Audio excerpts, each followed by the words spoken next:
Welcome to Minghui Radio's Falun Gong News, direct from China and around the world. Topics include news about the persecution of Falun Gong in China, local events, and special items of interest. Now for this week's stories.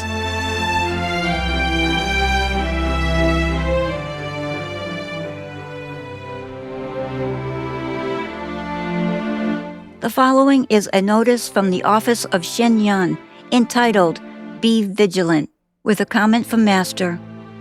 Recently, some practitioners wishing to donate to Shenyang have come across websites that appear on the surface to accept donations or sponsorship for Shenyang. These websites request donors' personal information, bank account details, or credit card numbers, and have indeed managed to collect funds. Shenyang has not authorized any website, company, or organization to accept donations on its behalf, nor has Shenyang ever received any communication or funds from these sites. We kindly ask everyone not to make donations through such websites. Master Li commented, "This does not warrant attention. People do such immoral things nowadays." Your teacher, Hongzhi Li, December 2nd, 2025. The United Kingdom, in recognition of Human Rights Day on December 10th, several members of Parliament expressed their support for Falun Gong practitioners. They also called for an international and independent investigation into the persecution of Falun Gong practitioners in China by the Chinese Communist Party, the CCP. The goal of the proposed investigation is to end the state-sanctioned forced organ harvesting that targets prisoners of conscience. Member of Parliament Jim Shannon, Lord Pearson of Rannoch, and Baroness Lister of Bircherset called on the international community to work together to stop these atrocities. Sweden. Falun Dafa practitioners held informational activities near the Swedish Parliament building on Fridays and Saturdays during the month of November. They demonstrated the exercises, raised awareness of the CCP's crimes, and collected signatures on a petition to end the persecution. Many people signed the petition and said they admired the practitioners' courage. Some Chinese tourists renounced their memberships in the CCP and its affiliated organizations during the events. USA, the 69th Los Gatos Children's Christmas Holiday Parade was held on December 6th in the state of California. Falun Dafa practitioners took part in the festivities.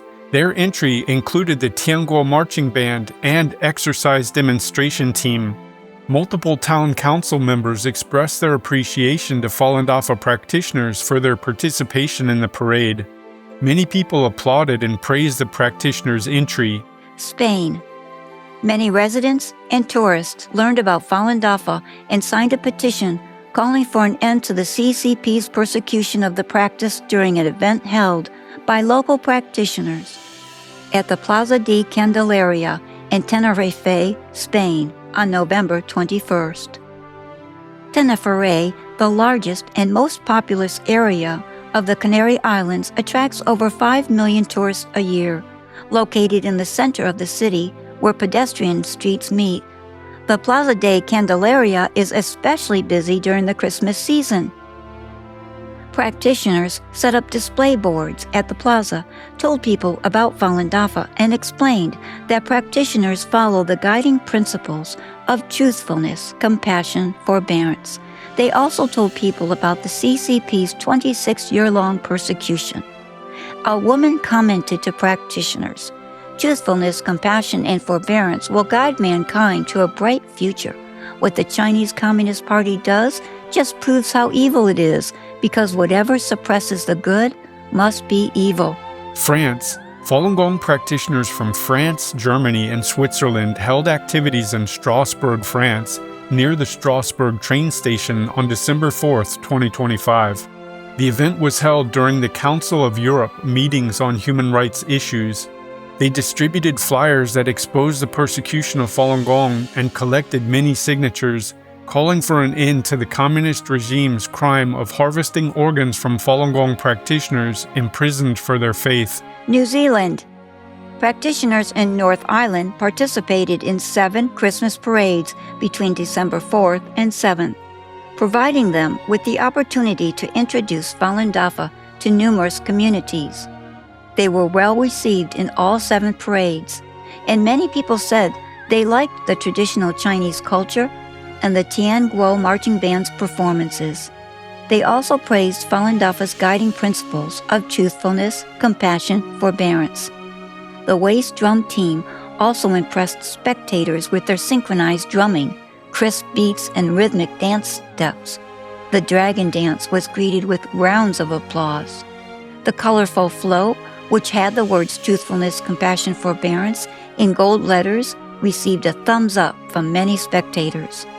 The largest newspaper in the city of Hamilton, Waikato Times, reported on the parade and published pictures of Falun Dafa practitioners. The article said that the local residents were glad to watch these performances as a family tradition. The Netherlands. Practitioners held a Falun Dafa Information Day event in Lelystad on November 29th. Many people learned about the practice and supported the practitioners in their efforts to end the persecution in China. Lelystad is the capital of the Dutch province of Flevoland, its largest town, and one of the newest settlements in the Netherlands. Falun Dafa practitioners set up informational displays on De Promise Street at noon, demonstrated the exercises, distributed flyers, talked with passers-by, and raised awareness of the CCP's persecution. Canada. The Tianguo marching band participated in Santa Claus parades that took place in the 5 cities of Pickering, Ajax, Markham, Bolton, and Stouffville on November 22nd through December 6th. Many people learned about Falun Dafa at the events. Spectators welcomed the band, and some people clapped or danced to the music. Others took pictures or imitated the practitioners' movements when they demonstrated the Falun Dafa exercises. A real estate professional in Ajax, Ontario, named Carol, participated in the parade with her group. Before the parade, she noticed that the Tianguo marching band members were doing the Falun Dafa exercises. She talked with the practitioner who told her about Falun Dafa's principles, and Carol asked to be shown the exercises. She shared, "I think this ancient practice is true learning." Germany. Falun Dafa practitioners held Information Day events every Saturday and Sunday at Cologne Cathedral Square in November 2025 in the city of Cologne. The events promoted the practice and helped people learn about the inhumane persecution taking place in China. Local residents and tourists from around the world signed a petition to support Falun Dafa practitioners' efforts to end the crimes. Cologne Cathedral Square was crowded with tourists at noon on November 30th. Falun Gong practitioners had prepared leaflets in more than 20 languages to help tourists from different countries understand what the event was about. While waiting for their companions to emerge from the cathedral, tourists read a banner about the persecution and proactively approached practitioners to talk and pick up some printed materials.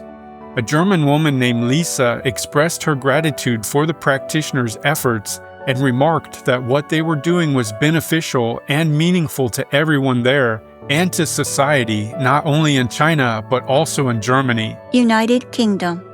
The film State Organs, which exposes the CCP's atrocity of harvesting organs from living Falun Dafa practitioners, was screened at Queen Mary University in London on December 4th.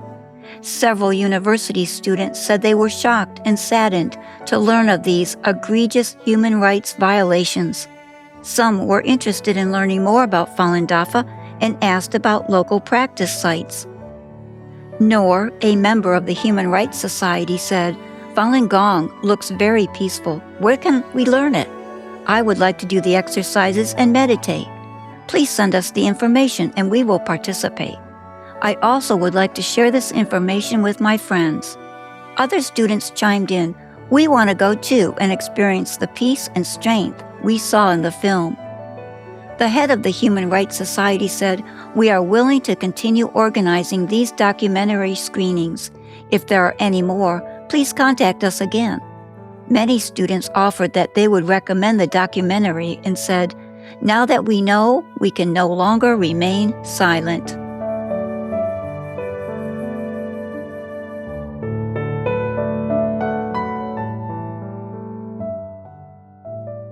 The following are selected cases of persecution of Falun Gong practitioners in China. Miss Sun Ya-wen, a 70-year-old woman in Jilin City, died on September 24th, becoming the latest victim in her family who lost their life due to the ongoing persecution of Falun Gong by the Chinese Communist Party, the CCP. Miss Sun was predeceased by her son, Mr. Wang Zhenguo, also a Falun Gong practitioner. Mr. Wang died 40 days after he was arrested in 2006 at the age of 30. Miss Sun, her husband, Mr. Wang Shusen, and their daughter-in-law, Miss Jiao Chou-mei, were threatened by authorities after Mr. Wang died. The police also targeted their extended families. Mr. Wang Shuseng was sentenced to 2 years of forced labor prior to his death. Miss Jiao was arrested a total of 6 times and served 2 labor camp terms totaling 3 years. Miss Wang Shoufen, Miss Sun's daughter, was also arrested several times and sent to a labor camp for practicing Falun Gong. Miss Sun's sister was also arrested and sent to prison several years ago. A woman in Changchun City spent the last 8 years of her life on the run to avoid being arrested again for her faith in Falun Gong.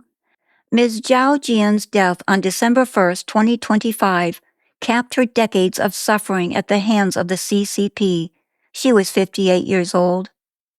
Ms. Zhao held firm to her faith when the CCP launched a nationwide campaign against Falun Gong in 1999 and was repeatedly targeted by the authorities. In 2002, a group of Falun Gong practitioners tapped into 8 cable TV channels in Changchun City and for 50 minutes successfully broadcast programs exposing the persecution. A mass arrest ensued, with more than 5,000 practitioners in the Changchun region arrested within days. 7 were beaten to death in police custody. Ms. Zhao was also arrested and sentenced to 15 years, where she was frequently abused and tortured. After she was released, Ms. Zhao found herself still under close surveillance, and she continued to face frequent harassment and threats, leading to a life on the run. Mr. Zhang Lianchun from Hebei province passed away on November 9th after suffering decades of persecution for his faith in Falun Gong. He was 60 years old. After the persecution started in 1999, Mr. Zhang was arrested 5 times and harassed countless times by the authorities. He served a 3-year prison sentence between 2006 and 2008 and barely survived the torture in custody. The mental and physical trauma continued to haunt him after he was released, eventually claiming his life. Mr. Zhang wasn't the only one in his family who was persecuted for practicing Falun Gong. His father was repeatedly harassed and intimidated by the authorities and died in 2003. Mr. Zhang's mother, Miss Chen Shulan, also a Falun Gong practitioner, was once hung up by the wrists with her feet off the ground for 9 hours while detained for her faith. She passed away in 2021. Mr. Zhang's brother-in-law, Mr. Zhang Shoufu, was arrested over 2 years ago and later sentenced to 38 months in prison. Mr. Li Huji, aged 60 years old, was distributing Falun Gong information last year and was followed and then arrested by 3 police officers while on his way home. They confiscated his Falun Gong books, computer, and printer. At the detention center, he held a hunger strike until his release. He was recently ordered to present himself to the local prosecutor. It is unknown if he complied.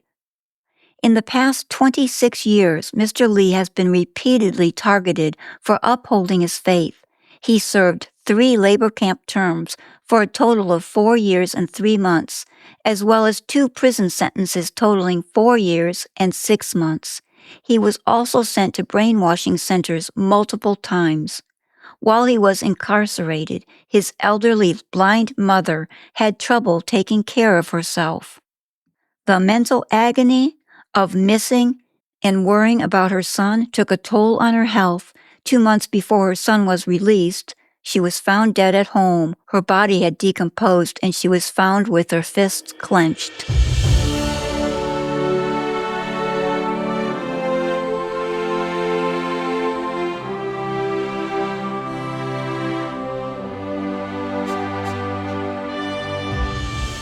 U.S. annual report criticizes CCP for continuing to persecute Falun Gong. The Congressional Executive Commission on China released its annual report on Human Rights Day, December 10th. The commission chairman, Senator Dan Sullivan, and co-chair Representative Chris Smith issued a statement that criticized the CCP for violating human rights. Senator Sullivan said, "This year's report lays bare how the Chinese Communist Party keeps breaking its word to its own people and to the world. Beijing signs human rights conventions, promises autonomy for Hong Kong and Tibet, and pledges to play by global trade rules, then jails dissidents, runs forced labor factories and illegal fishing fleets, and even dispatches agents to stalk and threaten people on American soil. This report doesn't just catalog those abuses, it gives Congress, the administration, and our allies a blueprint to stand with the victims of atrocities, defend our workers and supply chains, including our fishing and seafood industries, from slave labor, and makes sure the Chinese Communist Party, not American families, pays the price for Beijing's broken promises." Representative Smith said, "Sadly, the People's Republic of China under the Communist Party has proven time and again that it seeks hegemony in order to impose the same tyranny it afflicts its own citizens with upon the rest of the world. China is not a responsible member of the community of nations, for it is run by the Communist Party for the benefit of the Communist Party, a party state which does not honor the treaties to which it is a state party." He continued, "The People's Republic of China is thus more than simply a strategic rival to the United States and the rest of the free world, as it is a systematic rival which seeks to undo the stable international order to which the United States has been a guarantor since the end of the Second World War.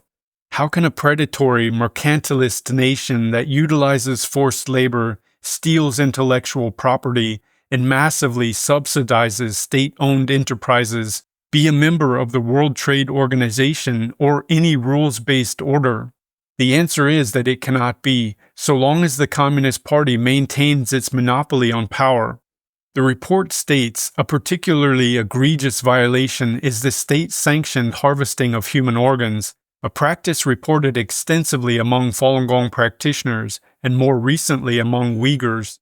Testimony and evidence provided to Congress include troubling allegations that the PRC engages in systematic and illegal harvesting of organs in blatant violation of human rights and medical ethics, including by targeting specific ethnic, linguistic, or religious minorities held in detention.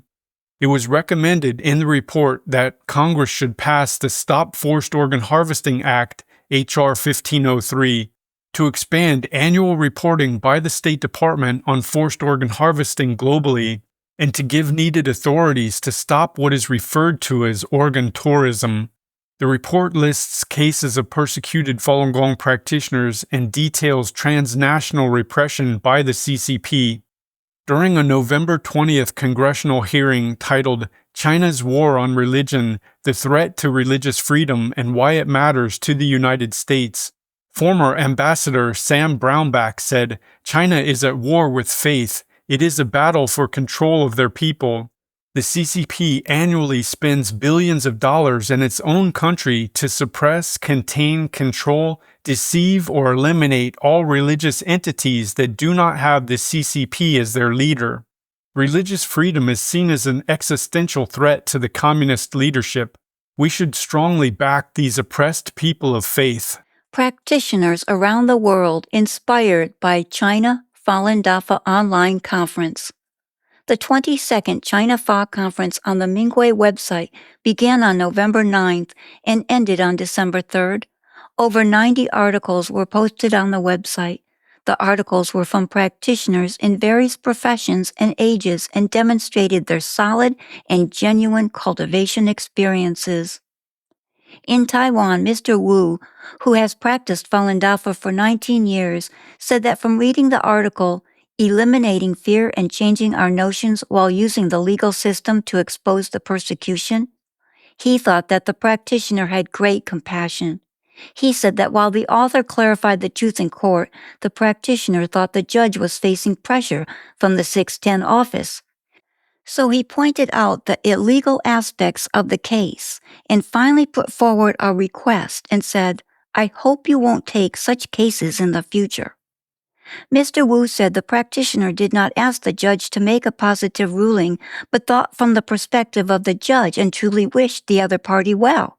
Reflecting on myself, I generally put forward my request and seldom think from the other person's perspective. What he said really inspires me. Some practitioners found the article Using the Law to Oppose the Persecution helpful. In several articles, practitioners mention the value of familiarizing themselves with China's laws and using that knowledge to clarify the truth. One person said, "We should equip ourselves with everyday persons' skills and knowledge that are useful in clarifying the truth. I will try to learn more ordinary people's skills that are useful in projects." The article, Seeking Redress for My Imprisoned Husband and Clarifying the Truth About the Persecution, resonated with many practitioners.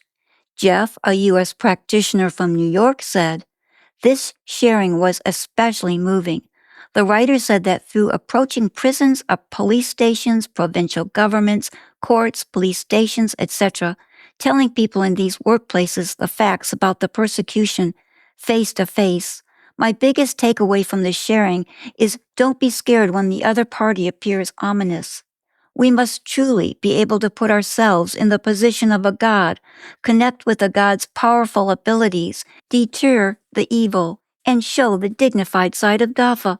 Compassion can save those with a conscience. Dignify and work on people whose consciences are completely buried." After reading the articles and listening to Minghui Radio, Ms. Yi in the U.S. realized that true cultivation requires one to look within and get rid of attachments through one's actions instead of just coming to an understanding. The article, The Importance of Clearly Understanding Far Rectification Cultivation, spurred her to consider how to enhance righteous thoughts in daily life and keep a positive state by dispelling human interference. She mentioned that the persecution outside China can manifest as having you slack off like everyday people. Every bit of slacking off is actually blocking oneself. She felt that she has often regarded herself as a participant to help complete a task, not as a divine being to take a leading role in saving sentient beings. This is what she felt she needed to improve. Ms. Jun in Sweden has practiced Falun Dafa for nearly 30 years and said she was particularly touched by the article, The Importance of Clearly Understanding Far Rectification Cultivation. The author wrote, "We are the main characters in this historic play, and our relationship with sentient beings is that we are saving them and they are being saved, rather than they being perpetrators of the persecution and Dafa practitioners being persecuted. Falun Dafa practitioners are here to save people, not to endure persecution." In Toronto, Canada, Mr. Liang was impressed by the article, Even the Police Station is Our Cultivation Environment. He said emotionally, "Compared to practitioners in China, I am ashamed.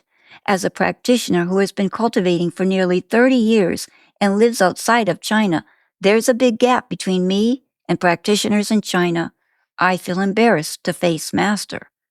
He continued, "In my personal understanding, no matter whether in China or outside of it, Dafa practitioners have their own missions.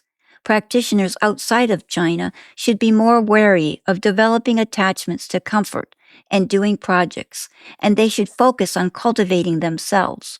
Only in this way can we live up to Master's painstaking efforts in arranging for us to save people outside of China. And only then can we form a unified whole body with practitioners in China to disintegrate the CCP's attacks and persecution of Dafa."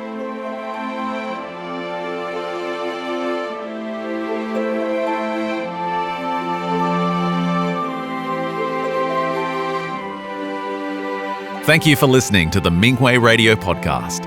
For more information, including news about the persecution of Falun Gong practitioners in China and experience sharing stories by practitioners around the world, please visit our website at en.minghui.org.